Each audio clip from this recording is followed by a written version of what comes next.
welcome back to the channel for episode 5.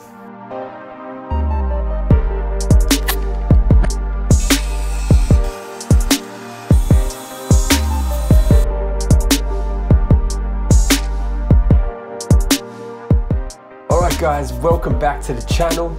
I'm Dan, I'm from Viking Designs. Today we're going to talk about the biggest mistakes the tradies make when going into business on their own. So when you're new to business, you're just trying to get your foot in the door. I know that when I first started, I had no photos of my work and I was competing against guys that had been at it for years. So to compete, I needed to be affordable. I knew that I wanted to earn around $45 an hour for me and $45 an hour for the guy that was working alongside me.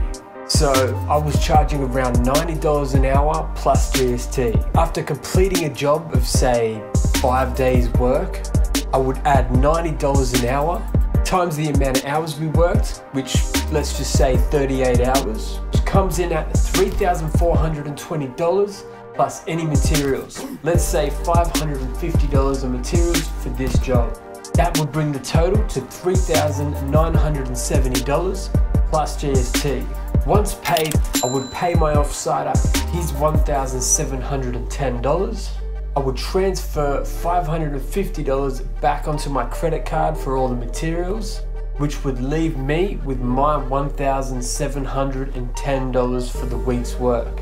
Now, that does seem like good money, but here's where the problem lies. So to run my business, it costs me every single week $18.50 for my insurance, $12.50 for my accounting software, $3.75 for bank fees, $25 a week for car insurance, $110 a week for petrol, $34 a week for on-road costs for my car, $4 a week for my website, and $1.25 a week for my email. This totals $209 every single week. And that isn't accounting for any new tools to get the job done or any repairs. That's no bookkeeping fees, no mobile phone, no internet that I use at my home office. So that number is probably even higher. So instead of earning $1,710 a week, I was really earning closer to $1,500 a week. Now divide that $1,500 by 38 hours and I was really earning closer to $39 an hour.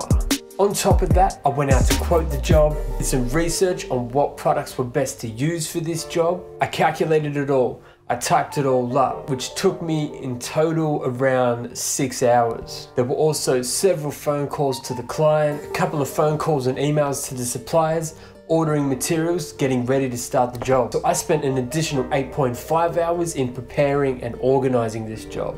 So instead of 38 hours, I actually spent closer to 46.5 hours on this job. So let's take my $1,710 a week, divide that by 46.5 hours work, and my actual hourly rate was around $36 an hour.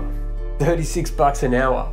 I used to make more than that about a decade ago. I'm dealing with clients. I'm financing the whole thing. Other guy that shows up almost makes $10 an hour more than me. Man, that is crazy.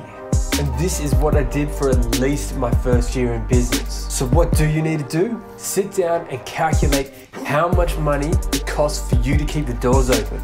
And I mean everything: car leases, petrol, insurance, maintenance, insurance on cars, public liability, accounting software, bookkeepers that you should have, accountants, bank fees, credit card fees, tool purchases and repairs, website hosting, email hosting, your phone, your internet. I mean everything. Now, add it all up and find out what that number is. My number is currently sitting at over $800 a week. Your number will definitely be different. Once you know what that number is, then figure out how much money you want to put in your pocket. What are you worth? Say 45 bucks an hour? Cool. Divide those $209 by your hours worked. On a 38-hour week, that is around $5.50 an hour. So you now need to charge $50.50 an hour. And that's just to break even. Because we're in the trades, people think that breaking even is just okay, and I mean, I guess if you're cool with that, then be cool with that. But there's not many other industries out there where it's cool for a company to make zero profit. You should be paying yourself a wage and you should be making some money for the company. That's it. figure out how much your business costs you to run, and make sure you incorporate that number into your hourly rate or into your quote. And yeah, that's pretty much it. I wanted to keep this one short and sweet.